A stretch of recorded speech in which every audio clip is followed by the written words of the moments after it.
Pirms mēneša iesniegtajā prasībā Lietuva, kur ir trešā augstākā gāzes cena Eiropā, pieprasīja 5 miljardus litu, tātad ap miljardu latu kompensāciju par pārmaksāšanu Krievijas gāzes monopola negodīgās cenu politikas dēļ. Viņa uzskata, ka Kremlis ar enerģētikas svirām tiecas sasniegt kādreizējās PSRS mēroga ietekmi un varenību. Mēs iesniedzām prasību pret Gazprom Stokholmas arbitrāžas tiesā, un process turpinās. Tālākais ir juristu rokās.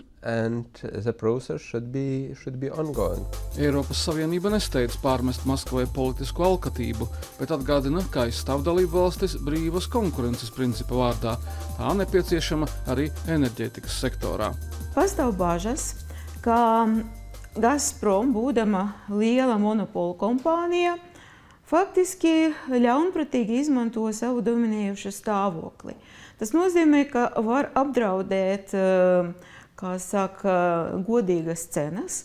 Tas ir slikti patērētājiem, jo cenas varētu būt augstākas. Tas varētu būt arī tas, ka gāzes piegādes drošība arī tiktu apdraudēta. Un citi tirgus dalībnieki vai citi gāzes piegādātāji ir nostādīti situācijā, kad viņi nevar piedalīties brīvā, netraucētā tirgū. Gan Krievija, gan tās lielākais un stabilākais gāzes pircējs Eiropas Savienība apzinās, ka pavisam bez Krievu enerģijas resursiem izdzīvot nebūs reāli pat tad, ja viss kontinents ķertos pie slānekļa gāzes iegūšanas. Samīsties līdz nāvei nav ieinteresēta neviena puse, tāpēc tiesāšanās maratona vietā risinājums iespējams tiks rasts sarunās. Cenas, kurus mēs maksājam par gāzi vai tarifi, tie tarifi ir piesaistīti naftas cenām.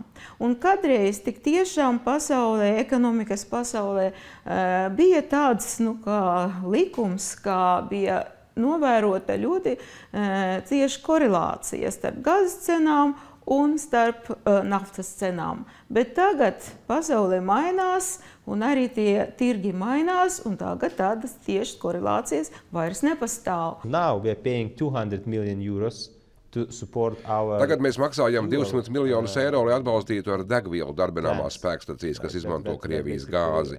Mēs subsidējam gāzes spēkstacijas, jo enerģijas ražošana tajās maksā 10 eiro centus par kilovatstundu, bet tirgus cena ir 5 eiro centi. Starpība ir jāsadz ar papildu nodokli visiem patērētājiem. Kopš 2005. gada gāzes cenas formula mainīta 5 reizes, un ne jau Lietuvas gadījumā vien. Vai tas nozīmē, ka obligāti Eiropas komisija uzliks Gazpromam kaut kādas sankcijas? Pagaidām par to grūti spriest, jo izmeklēšana ir diezgan sarežģīta. Šobrīd izmeklēšana ir iesaistītas 8 dalību valstīs, ieskaitot 3 Baltijas valstīs, bet nav izslēgts, ka būs arī izmeklētas Gazprom darbība citās valstīs. Tas nozīmē, ka izmeklēšana nepārprotami ieilgs. Tomēr Maskava jau ir reaģējusi. Gazprom Eiropas kantori tiek pārcelti drošībā, ārpus Eiropas Savienības, visdrīzāk uz Šveici. Gazprom priekšnieki devuši komandu veikt grāmatvedības sakārtošanu, lai formāli papīri atbilstu Eiropas Savienības noteikumiem. Tiek veiktas manipulācijas, lai energoresursu piegāde un tai vajadzīgā infrastruktūra nebūtu fiksēta vienās rokās. Tikmēr sarunveži centīsies atrast izlīgumu. Lai gan Eiropas komisija līdzīgās lietās parasti ir uzvarējusi, pat Microsoft dibinātāju Billu Gatesu, tā nebūtu nav noskaņota kareivīgi. Vai tas nozīmē, ka Eiropas komisijas vēršās pret Krieviju? Nekādā gadījumā, jo liels uzņēmums, monopolu uzņēmums Gazprom piedāvā savus pakalpojumus Eiropas tirgu, funkcionē Eiropas tirgu, un tieši tāpēc Eiropas Savienība grib pārliecinātas, ka konkurences nosacījumi netiek pārkāpti. Kad 2004. gadā parakstījām privatizācijas un akciju sadalas līgumu ar Gazprom, gāzes cena bija $84 par 1000 kubikmetru, bet šodien Lietuva par to maksā $497. Cena augusi 6-kārtīgi.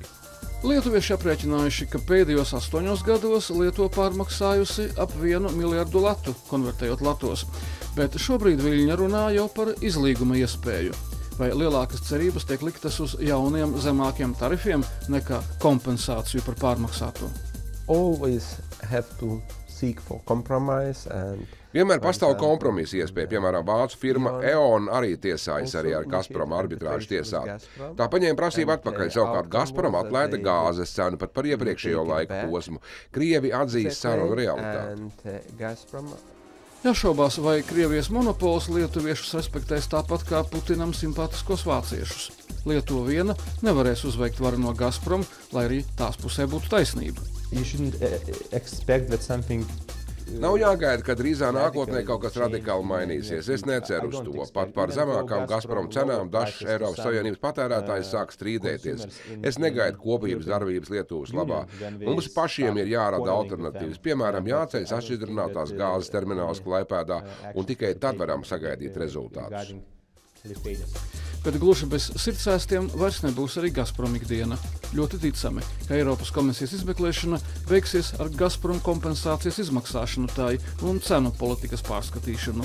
Lietuva būs ieguvēja arī tādā gadījumā.